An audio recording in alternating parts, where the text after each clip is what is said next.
Welcome to my channel. This is Tega. If you're new here, you're very welcome. In this video today, I'll be showing you how to make a quick DIY puff sleeve top. So let's get straight into the video.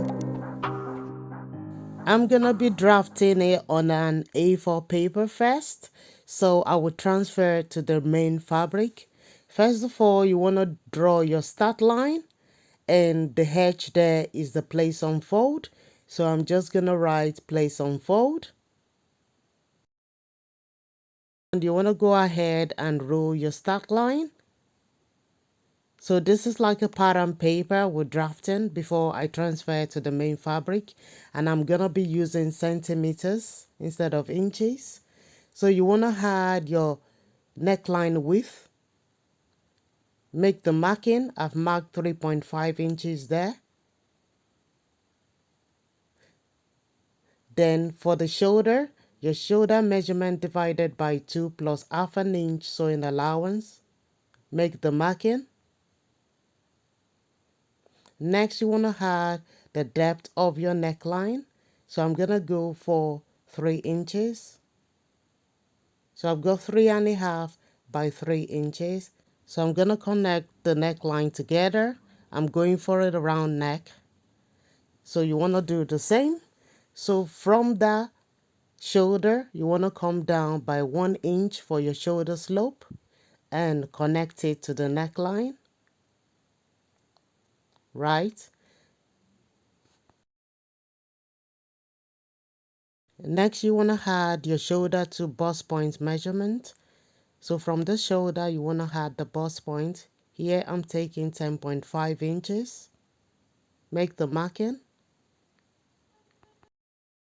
Then I'm going to move ahead and add my shoulder to waistline measurement and shoulder to the top length. So if you want your top from the shoulder to your hip line, you want to make the marking. The top length I'm going for is 22 inches. So I'm going to mark 22 inches. Then I'm going to add 1.5 inches for the hem allowance. So 1.5 inches added from the 22. You want to grab your ruler and extend the lines, the bust points, the waistline, and the hip line. It might not be the hip line, it might be above your hip line, but I'm going to label mine as hip line for more understanding. So you want to add your armhole measurement. So your arm circumference divided by 2, whatever it gives you, make the marking and connect it to the shoulder slope. From the armhole line, you want to draw a line which forms the chest line, like that. So that's the chest line above the bust point. Next, you want to add your neckline depth for your back panel, which is 1 inch. Add the 1 inch and curve it out like that.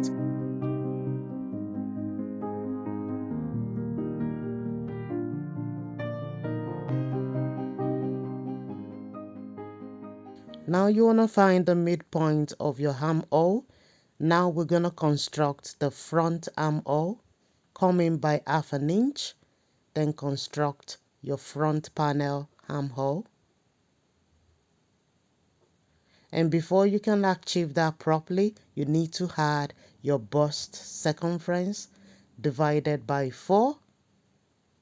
Your bust circumference divided by 4, whatever you have, you want to add it to the chest line.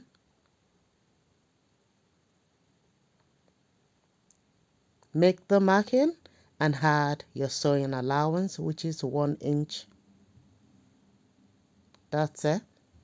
Now connect properly. So that's your front panel armhole constructed. So for the back panel, you go with the line we had before. So just curve it out as well and connect to the bust measurement like that. That's the back panel armhole and that's the front. Now you want to come down to the bust line and add the same measurement like that from the chest line, so they are the same. And for your waist circumference divided by 4.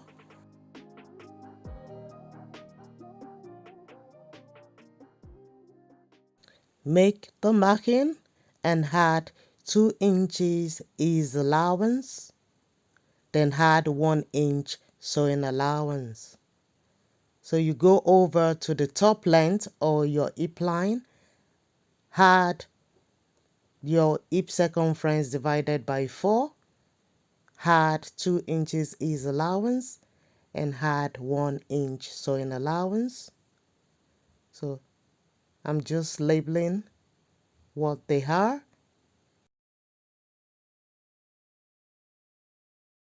Now you want to connect all the markings together, and this is what you would have. But this is not what we're going to be going for the top. So you want to grab your ruler and connect the armhole straight to the hip line or the top length like this, and it forms an A line like that. That is what you should have. So what we've marked before is just a guide to make sure you have the ease you need for your top, because the top is not going to have a complete zip, but there'll be an opening at the back. So this is basically an A-line top with all the ease allowance included in it with no problems.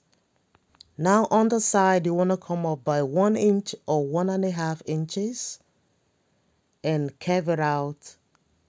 Make a curve and blend it to the hemline like that. That is 1 inch allowance up, or you can go for 1.5 inch and just connect like that. That will give the top a bit of a shape on the side, and that inner line is not needed anymore. It's just a guide to give you a proper ease for your top. And this is the top all drafted and ready for cutting. So that is the front panel. I'll grab my scissors now and cut. Once that is completed, you want to grab a fresh paper and draft your back panel. So I'm going to draft the armhole out and the back neckline before I cut the front panel neckline and armhole. So we need 1.5 inches for the zip allowance. Here we're not going to be including a zip, it's just an opening for the necktie. So I'm going to go for 1.5 inches allowance and rule a line all the way down like that. If you want to go for 1 inch, you can. And that's it. So I'm going to draft the armhole and the neckline out and the rest of the bodies. I'm not going to be applying any dart, as you can see. It's just a basic A-line top.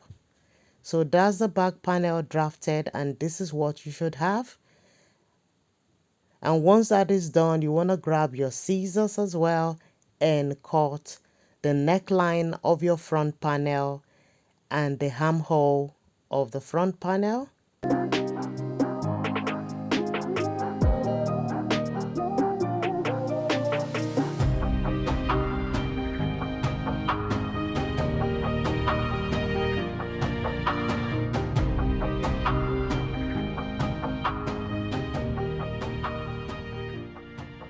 Here we have the front panel and the back panel all ready for cutting on the fabric. So for drafting the puff sleeve, I'm gonna use this A4 paper, but it isn't enough for the size I want. So the sleeve I'm going for is 25 inches, but I'm gonna be adding 6 inches extra to this sleeve to make it more puffy. This paper isn't enough for that, but in my, on the fabric itself, I'll be making use of the accurate measurement I want. So this is just a demonstration for you. So you want to mark your cap height, right? So I'm going to be taking 4 here. You can take 4 or 5 inches. It's up to you what cap height you have. Take a look at what I'm doing here.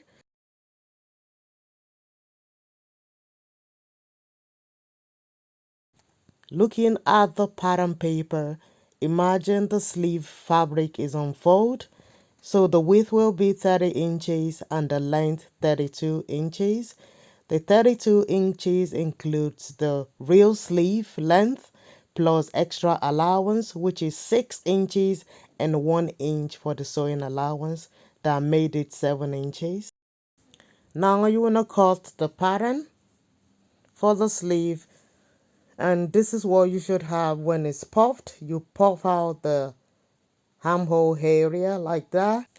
And for the wrist area, we're going to be applying an elastic band. So that's our sleeve, and what I did next was to transfer all this measurement on the real fabric. So this is the fabric. Nice fabric, but a bit delicate. So you have to be careful for, with fabrics like this. So here's my sleeve. Can you see how massive it is? So I've got the 2 sleeve here, self edge to self edge, which was 30 inches and width, the total being 60. And this is the blouse itself, the top itself, the back panel and the front panel. So I went ahead and started my stitching. As you can see, this is the back neckline opening and this is the end result. I absolutely love this top. It looks so stunning. I hope you feel the same as well. So if you want to have a go at your DIY puff sleeve top, let me know in the comment section what you think and the fabric itself as well. Thanks for watching. I'll see you in my next video. Till then, guys, look after yourself and bye for now.